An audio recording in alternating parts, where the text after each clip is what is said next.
আপনাদের সবার মনে একটাই কোশ্চেন যে আমি কি বাবা হতে পারবো কিনা। না, আমাদের কারোর মনে এই ধরনের কোনো প্রশ্ন নাই, কারণ ভাইয়া তোমারটা তো এইখানে। এই মাসে না হইলে বিয়া মন গলায় দড়ি দিয়া। কি লিঙ্গ ছাড়া সিংহ জুনিয়র সাকিব ভাইয়া রাগ করলা? তোমার তো ভাই রাগ করার কথা না, তুমি তো ভাই লিঙ্গ ছাড়াই পেয়ে গেলে নারী। আর এই দিক দিয়ে আমাদের সবকিছু থাকা সত্ত্বেও না জেনে আমরা নারী ছাড়াই মরি।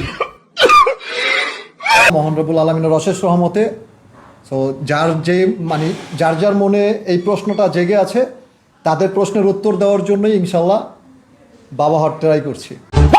কি ভাই বিরাদার, দেখো তো মালটাকে চেনা যায় কিনা। ওয়েট, যদি তোমরা চিনতে না পারো কোনো সমস্যা নেই, আমি তোমাদেরকে চিনিয়ে দিচ্ছি। এটা হইতেছে সেই লিঙ্গ ছাড়া সিংহ খ্যাত জুনিয়র সাকিব, মানে যার কিনা কিছুদিন আগে তার ওয়াইফ তার নুনু কেটে নিয়ে গেছিল। মানে তার ঘুমের ঘরে তার নুনু কেটে নিয়ে গেছিল তার বউ। সাক্ষ্য প্রমাণ আছে তোমার কাছে? আমার কাছে সব প্রমাণই আছে, দাঁড়াও তোমাদের প্রমাণ দেখাই।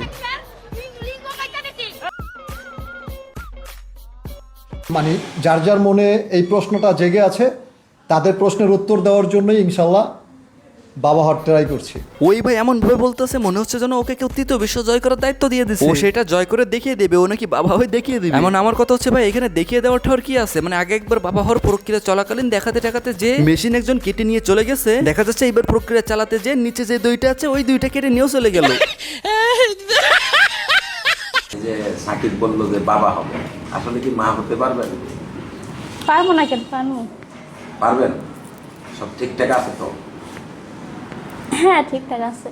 মানে এইখানে যেমন হাম্বাদিকের প্রশ্ন তেমন দুইজন ইন্টারভিউ দিতে বসছে। এখানে হাম্বাদিক একদিকে ঠেলছে এবং ওরা দুইজন একদিকে ঠেলছে। এরা দুইজন ঠেলছে হচ্ছে এরা বাবা মা হতে পারবে, আর হাম্বাদিক ঠেলছে হচ্ছে না তোমরা বাবা মা হইতে পারবে না, তোমাদের মেশিং নাই। এখানে বিশাল একটা আর্গুমেন্ট বেঁধে গেছে, বলতে পারো যে একটা বড় সড়ো ডিবেটিং প্রতিযোগিতা। জুনিয়র সাকিবের মেশিং নেই, এখন কি সে বাবা হতে পারবে নাকি পারবে না, এই বিষয় নিয়ে ঠাপাঠাপি বেঁধে গেছে ভাই বিশাল আকারে। এখন আমি এইভাবে প্রশ্ন না করে হাম্বাদিক ভাইকে বলতে চাই, ওদের দিয়ে ডিরেক্ট একটা টি-20 ম্যাচ খেলান। আপনি ডিরেক্ট পিছন থেকে ক্যামেরা ধরেন, ওরা একটা টি-20 ম্যাচ খেলুক লাইভে, আমরা সবাই দেখি, নাহলে দেখা যাবে লাস্টে কাম করবো রাকিবে, ক্রেডিট নেব সাকিবে। কথা ক্লিয়ার না ভেজাল আছে গাইস? নিঃসন্দেহে তুই ঠিক কথা বলেছিস। আপনি কি দেখে তার কাছে বিয়ে বসলেন?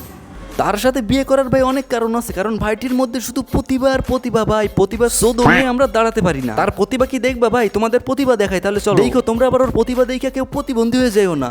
কি করবো লাগছো? আরে দিনের একটা টান আছে না, আরে ভালোবাসার একটা পাওয়ার আছে না।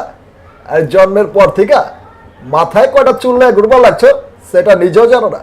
ভাই এটা হইতেছে তোমাদের সবার পছন্দের লিঙ্গ ছাড়া সিংহ জুনিয়র সাকিবের প্রতিভা। মানে বাংলাদেশের একটা গ্রামের স্বাস্থ্য ভাই এত নায়কের ডায়লগ কপি করে ওইটা নাকি আবার ভাই প্রতিভা। বাংলাদেশে যে কোনটা প্রতিভা আর কোনটা প্রতিবন্ধী এইটা আমি এখনো বুঝতে পারিনি। একজনকে নকল করে সেটা নাকি ভাই এবার প্রতিভা। ও যদি নিউটনকে নকল করে কোনো কিছু আবিষ্কার করতো, অথবা ম্যারাডোনারে নকল করে যদি বড় সড়ো করে ফুটবলার হয়ে যাইতো, তাইলে আমরা মানতাম যে ঠিক আছে মানুষের নকল করে তুই বড় কিছু হয়ে গেছিস। যাই হোক, এখন আমার প্রশ্ন হচ্ছে লিঙ্গ ছাড়া সিংহ জুনিয়র সাকিব কিভাবে কি করবে, কখন কি করবে, কিভাবে সে বাবা হবে, এই সব কিছুর প্রশ্নের উত্তর খুঁজতে খুঁজতে আমরা আজকের পর্ব এখানেই শেষ করলাম। তো যাই হোক, জুনিয়র সাকিব বাবা হওয়া পর্যন্ত সবাই ভালো থাকো, সুস্থ থাকো, সুন্দর থাকো।